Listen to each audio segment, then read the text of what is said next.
राज्य में विधानसभा के चुनावों की गर्मी बढ़ रही है और आज हमारे साथ हैं उत्तर प्रदेश के मुख्यमंत्री श्री योगी आदित्यनाथ। योगी जी, हमसे जुड़ने के लिए आज आपका बहुत बहुत धन्यवाद। धन्यवाद जी। आपको हम लोगों की हार्दिक शुभकामनाएं। धन्यवाद। आखिरकार गोरखपुरी आप वापस आए। विधानसभा का चुनाव भी आप यहीं से लड़ रहे हैं। गोरखपुर आपकी कर्मभूमि भी रही है, यहां से आपका आध्यात्मिक जुड़ाव भी रहा है। आप गोरखपुर ही वापस क्यों आए? बात चल रही थी मथुरा जाएंगे, अयोध्या से चुनाव लड़ेंगे। गोरखपुर में ये क्या खास बात? देखिए, गोरखपुर या प्रदेश अब मेरे लिए कोई अपरिचित नहीं है। हां, पार्टी ने मुझसे भी पूछा था और मैंने पार्टी के ऊपर भी छोड़ा था। भारतीय जनता पार्टी एक लोकतांत्रिक पार्टी है और भारतीय जनता पार्टी हर उस पर विचार करते हुए तय करती है और मैं आभारी हूं आदरणीय प्रधानमंत्री जी का, राष्ट्रीय अध्यक्ष जी का, पूरे संसदीय बोर्ड का कि उन्होंने मुझे पार्टी का प्रत्याशी बनाकर के लिए आज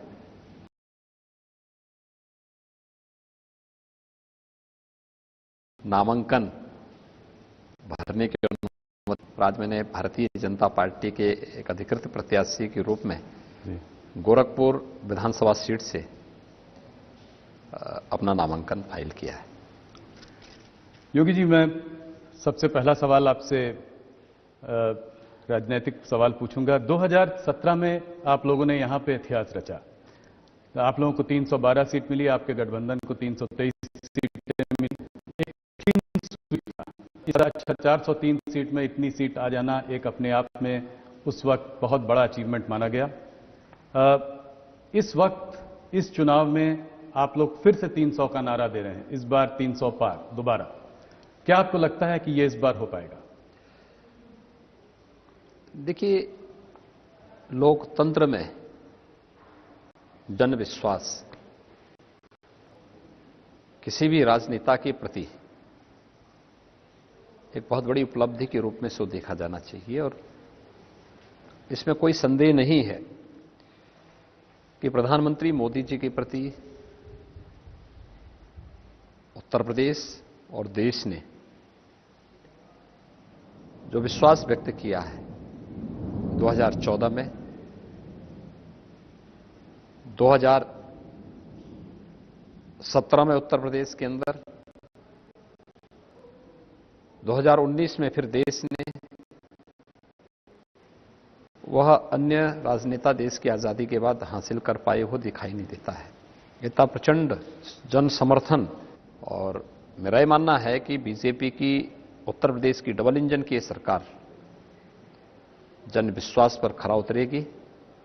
2017 की तर्ज पर 2022 में भी प्रचंड बहुमत की सरकार फिर से बीजेपी नेतृत्व की बनेगी और भारतीय जनता पार्टी 300 पार के अपने लक्ष्य को प्राप्त करेगी।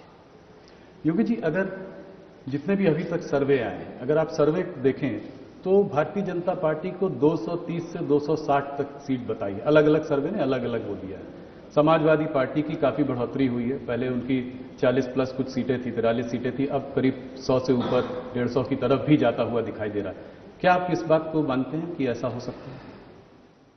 आपको लगता है कि 2014 में भाई बहन की पार्टी को भी लोगों ने बहुत हाईलाइट किया था? क्या हुआ था? 2 सीट पाई ना यूपी में। उस समय की प्रदेश की सत्ताधारी दल के बड़े बड़े दावे थे। क्या हुआ था? 5 सीटों पर सिकुड़ गए थे ना। 5 भी एक ही परिवार के थे।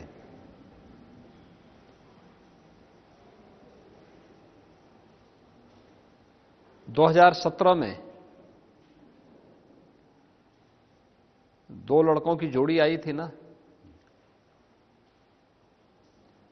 जनता ने खारिज किया। उस समय बड़े बड़े दावे किए जा रहे थे, ओपिनियन पोल हो या एग्जिट पोल हो, उन सब के इतर उत्तर प्रदेश की जनता ने मोदी जी के नेतृत्व पर विश्वास किया था।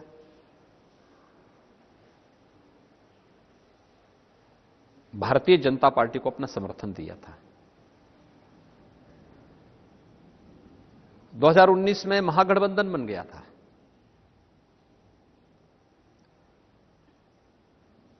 सपा, बसपा, कांग्रेस, लोकदल और भी अन्य तमाम लोग उसके साथ जुड़ गए थे। परिणाम क्या रहा? भारतीय जनता पार्टी 64 सीट पाकर के नंबर 1 पर थी। जी। नंबर 2 पर जो थी वो मात्र 10 सीटें पाई थी, बहुजन समाजवादी पार्टी। समाजवादी पार्टी मात्र 5 सीटों पर सिमट गई और कांग्रेस 1 सीट पाई।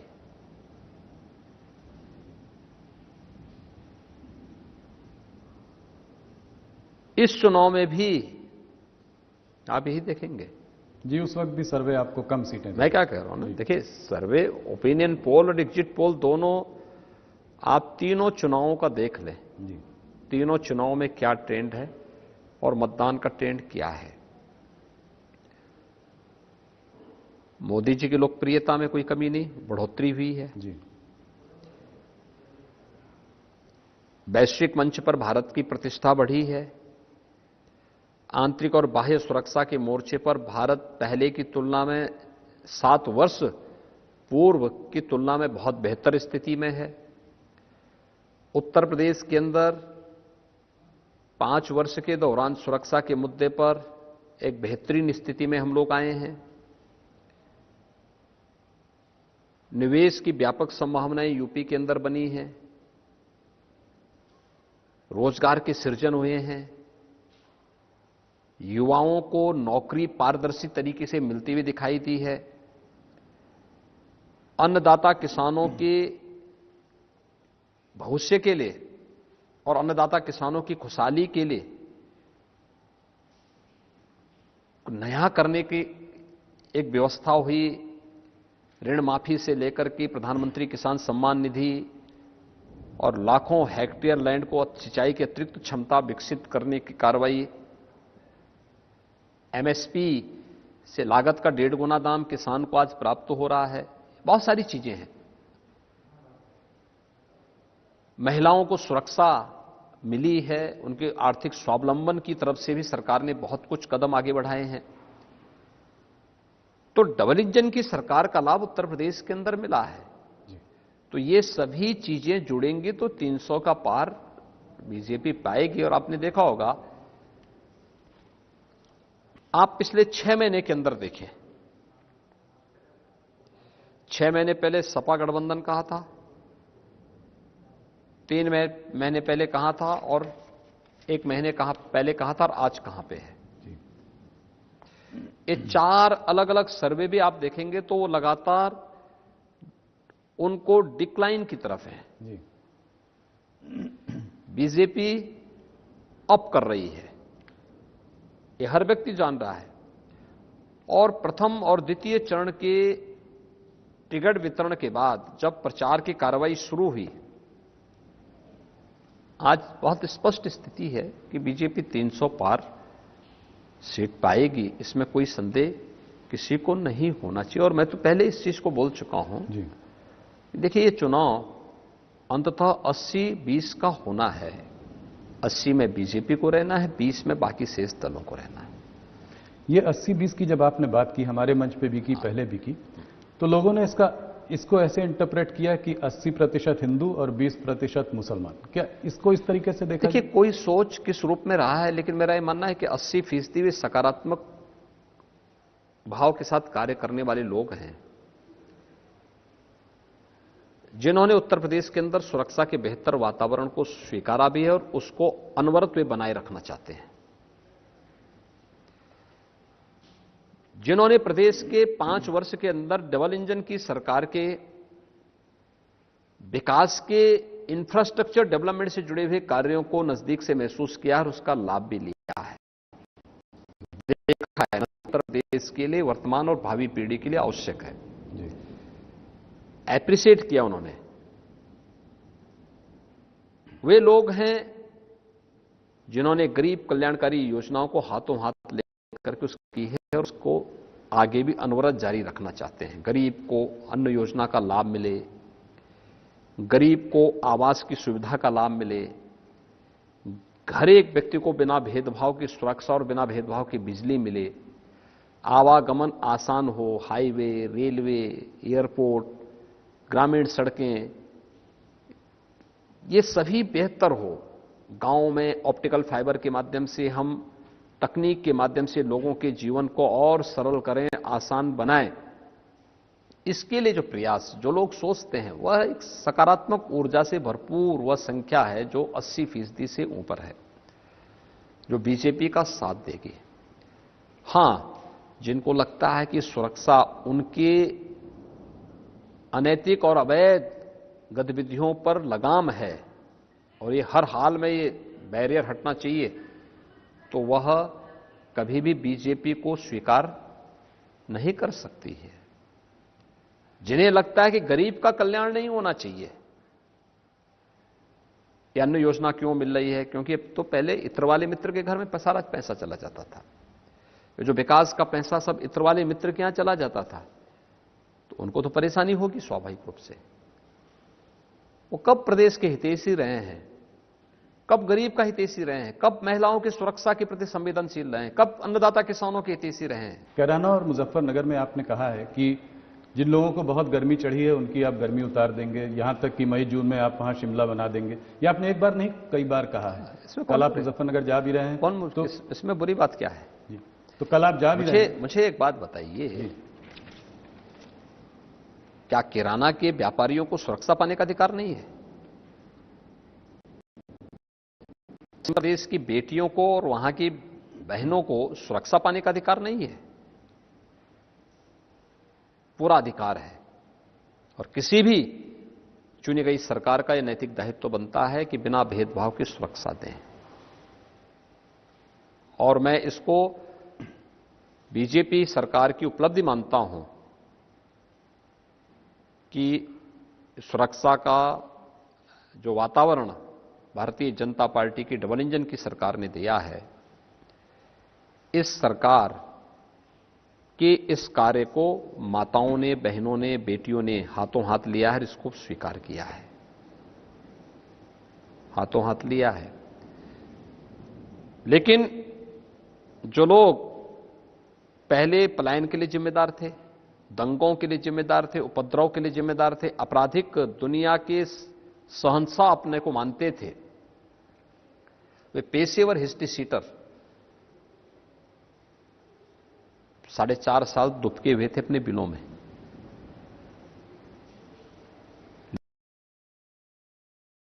निर्वाचन आयोग ने इलेक्शन की नीति विशेष ने उनको जब अपना वहां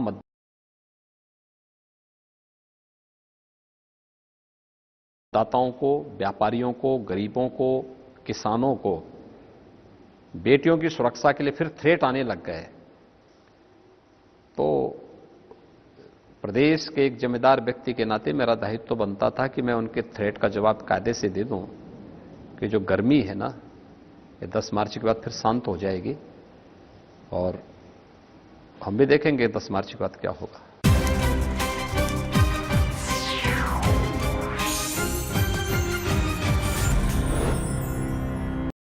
कल ओवैसी जी पे गोली चल गई, उनके काफिले पे गोली चल गई, इसको आप कैसे देखते हैं?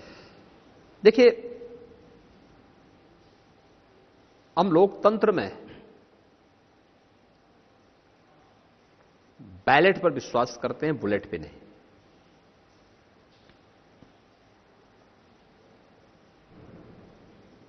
इस प्रकार की कोई भी घटना अस्वीकार्य है।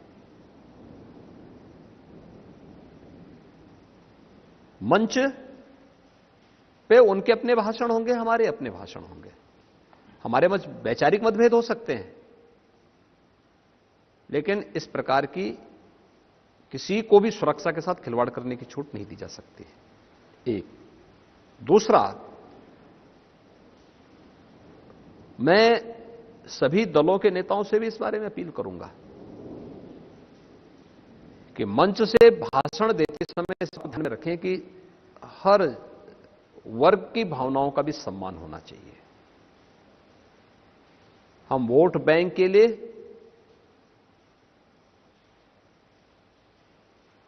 आस्था के साथ खिलवाड़ करने और जन भावनाओं को कुचलने का भी कुत्सित प्रयास कतई न करें, क्योंकि कहीं ना कहीं फिर उसकी रिएक्शन देखने को मिलते हैं और इन चीजों का हमेशा ध्यान रखना पड़ेगा हर एक व्यक्ति को। तो आप ये कह रहे हैं, उन्होंने कहा है मोदी जी हरदम प्रधानमंत्री नहीं रहेंगे, योगी जी हरदम मुख्यमंत्री नहीं रहेंगे, जिस दिन ये हटेंगे उस दिन हम देख लेंगे।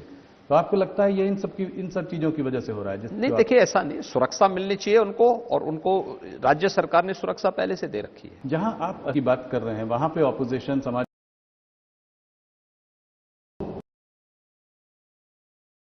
चुनाव को बैकवर्ड वर्सेस फॉरवर्ड का कलर दे रहे हैं। आपको क्या लगता है,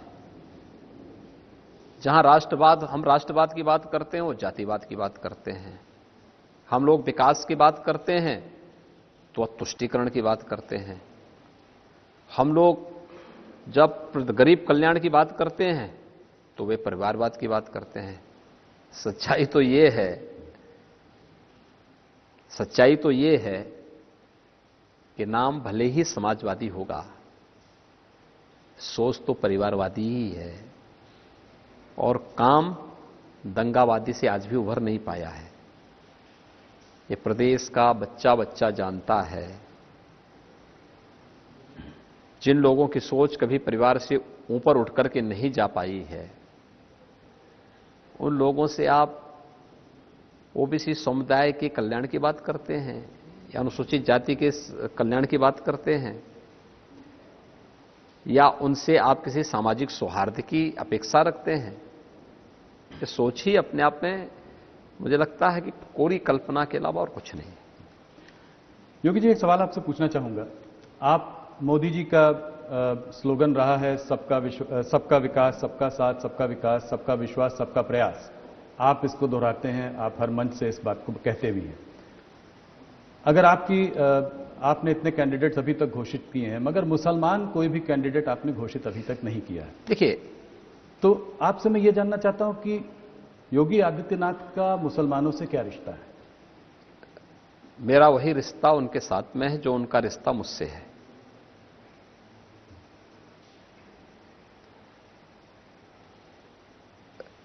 उत्तर प्रदेश सरकार में मेरे मंत्रिमंडल में एक मुस्लिम मंत्री हैं जी, श्री मोहसिन रजा जी। केंद्र सरकार में मंत्री हैं नकवी जी, और भी इस प्रकार के चेहरे हैं जी। आरिफ मोहम्मद खान जी आपके जो हैं केरल के गवर्नर के रूप में अपनी सेवाएं दे रहे हैं। हमारा किसी चेहरे से, किसी व्यक्ति से या किसी जाति या मजहब से कोई विरोध नहीं है, लेकिन हां,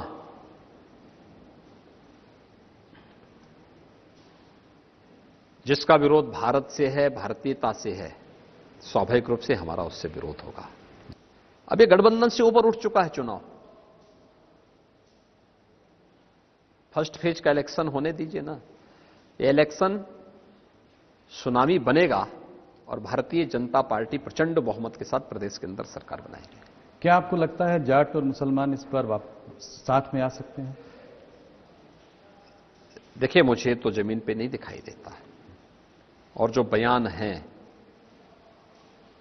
2013, 2014 और कैराना का प्लान